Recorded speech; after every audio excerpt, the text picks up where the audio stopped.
వస్తారా, దీన్ని వ్యాపార కేంద్రంగా చేస్తారా? వారేమో ప్రశ్న అడిగారు. కొంతమంది ఏమో రేవంత్ రెడ్డి రియల్ ఎస్టేట్ బ్రోకర్గా మారాడు, రేవంత్ రెడ్డి రియల్ ఎస్టేట్ చేస్తాడని. అధ్యక్ష, రియల్ ఎస్టేట్ ఒక ఇండస్ట్రీని ప్రమోట్ చేసి ఇండస్ట్రీకి అవసరమైన వసతులు కల్పించడం అనేది ప్రభుత్వం యొక్క బాధ్యత.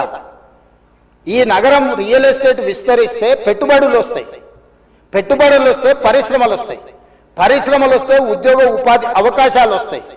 ఈ రోజు ఎకానమీని మనం పెంచుకోవాలంటే, ఆర్థిక వ్యవస్థ బలోపేతం కావాలంటే, ఆ రోజు కూడా ఇట్లనే మాట్లాడిన డాక్టర్ వైఎస్ రాజశేఖర రెడ్డి గారు, అంతకంటే ముందు నేదురుమల్లి జనార్దన్ రెడ్డి గారు హైటెక్ సిటీకి మొట్టమొదటిసారి ఫౌండేషన్ స్టోన్ వేసినప్పుడు పి జనార్దన్ రెడ్డి గారు పట్టుబట్టి మొట్టమొదట ఫౌండేషన్ స్టోన్ హైటెక్ సిటీకి పడ్డది. పి జనార్దన్ రెడ్డి గారు ఎమ్మెల్యేగా ఉన్నప్పుడు, నేదురుమల్లి జనార్దన్ రెడ్డి ముఖ్యమంత్రి ఉన్నప్పుడు పివి నరసింహారావు గారు వచ్చి మొదట హైటెక్ సిటీకి శిలాఫలకం వేసింది వాళ్ళు.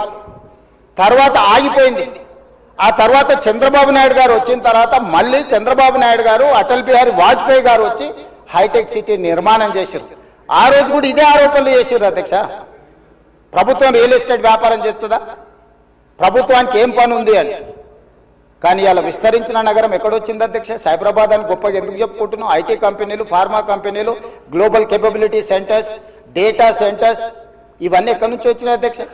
ఈరోజు ఫైనాన్షియల్ డిస్ట్రిక్ట్ నాలెడ్జ్ పార్క్లో ఎన్ని లక్షల మందికి ఉద్యోగాలు వచ్చినాయి అధ్యక్ష?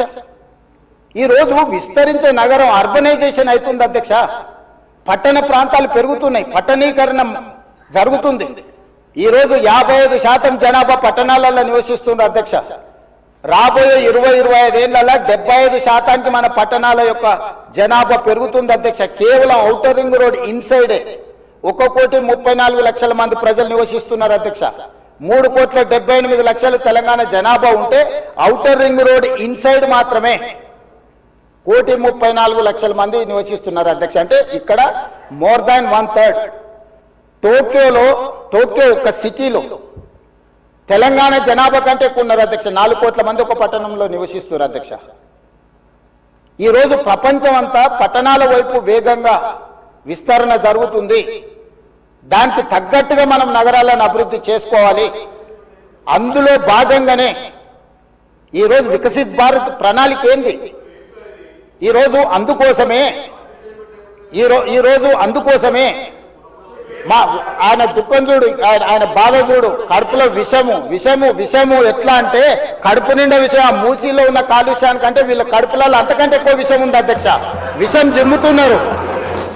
మీరు మూసి కాలుష్యమే ప్రమాదం అనుకుంటున్నారు అధ్యక్ష. ఈ మనుషుల కడుపుల్లో ఉన్న విషయం మూసి కాలుష్యానికంటే ప్రమాదకరంగా తయారైంది అధ్యక్ష. ఏం నొప్పి అధ్యక్ష? నేను ఎవరినైనా విమర్శించిన అధ్యక్ష? నేను ఈ ప్రభుత్వం ఏం కార్యక్రమాలు చేపట్టబోతుందో సభలో సభ్యులు మాకు తెలవాలని అడిగినారు. పాయల శంకర్ గారు ఏం అడిగినారు అధ్యక్ష? మేము సభ్యులము, ప్రభుత్వం ఏం చేస్తుందో మాకు వివరించండి, మేము కూడా మా చేతనైనా సాయం చేస్తామని మాట్లాడినారు అధ్యక్ష. నేను వివరాలు చెప్పే ప్రయత్నం చేస్తే విషయం ఎందుకు కక్కుతున్నారు అధ్యక్ష? ఈరోజు క్వశ్చన్ అవర్లో సప్లిమెంటరీ క్వశ్చన్స్ 2 ఉంటాయి. 10 క్వశ్చన్స్ ఉండవు, 10 మందికి ఇయ్యరు. స్పీకర్ గారు అలౌ చేశారు, స్పీకర్ గారు నాకు అనుమతించారు వివరించమని. స్పీకర్ గారి అధ్యక్ష వాళ్ళ ప్రాధాన్యత ఏందో మీకు అర్థమైంది కదా అధ్యక్ష? ఈ చర్చ జరగవద్దు, ఈ నిజాలు ప్రజలకు తెలియవద్దు. విషం కడుపు నిండా విషం. మీరు కళ్ళు చూడండి అధ్యక్ష, అసలు వాళ్ళ కళ్ళలో చూడండి. వాళ్ళ కళ్ళగిన ఓలే శక్తి ఉంటే ఆ విషపు కళ్ళతో చూస్తే మొత్తం కాలి బూడిదైపోయేటట్టు చూస్తున్నారు అధ్యక్ష. కప్పిపుచ్చుకోవడానికి అద్దాలు పెట్టుకుంటున్నారు అధ్యక్ష. అద్దాలు పెట్టుకున్నా మీ విషపు చూపులు ప్రజలకు అర్థమవుతాయి. అందుకోసమని నా మాట ఒక్కటే అధ్యక్ష. ఈరోజు తెలంగాణకు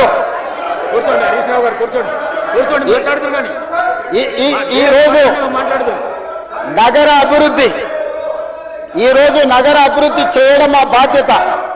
ఈరోజు ఇన్ని మాటలు మాట్లాడుతున్నారు కదా అధ్యక్ష.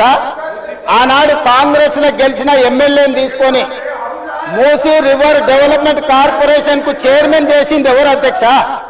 ఎవరు? ఈ రోజు వివరాలు చెప్తుంటే ఆ నొప్పెందుకు అధ్యక్ష? మీరు అనుమతి ఇచ్చిన తర్వాత వాళ్ళెవరు అధ్యక్ష ప్రశ్నించనికే? వాళ్ళెవరు? సభ్యులు.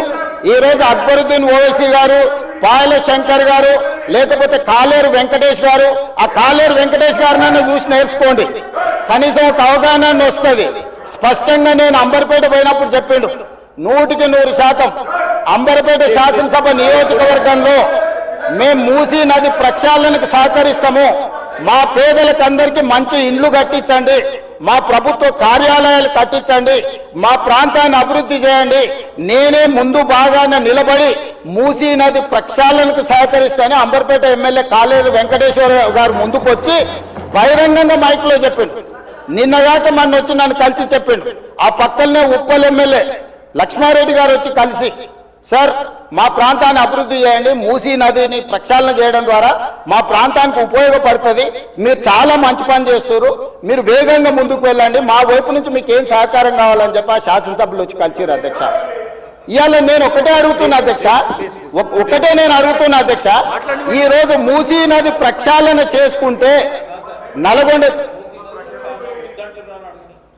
ఈ రోజు మూసీ నది ప్రక్షాళన మేము చేస్తున్నామంటే మీరు చెయ్యాలంటున్నా వద్దంటున్నా? ఒక్క మాటలో చెప్పండి.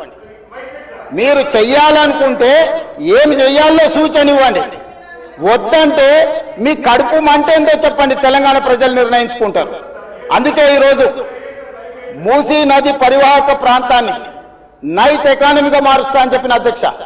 పట్టణం అంతా రాత్రి 9 గంటలకు నిద్రపోతే రాత్రి 9 గంటల నుంచి ఉదయం 6 గంటల వరకు మూసీ నది పరివాహక ప్రాంతంలో నైట్ ఎకానమీని రివైవ్ చేసి అక్కడ హోటల్స్, ఆఫీసులు, అదే విధంగా ఫుడ్ కోర్ట్స్, కల్చరల్ యాక్టివిటీస్ వీటన్నిటిని కూడా ప్రపంచ స్థాయి నగరంగా మార్చడానికి నైట్ ఎకానమీని ఓపెన్ చేయబోతున్నామని చెప్పినాం అధ్యక్ష.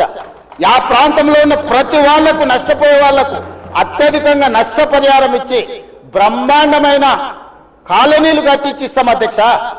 ఈ రోజు వాళ్ళు ఏ పరిస్థితి లేనోళ్ళు, ఏ దిక్కు లేనోళ్ళు, సర్వం కష్టాలలో మునిగేటోడే మూసీ పక్కన పోయి ఇల్లు కట్టుకుంటాడు అధ్యక్ష.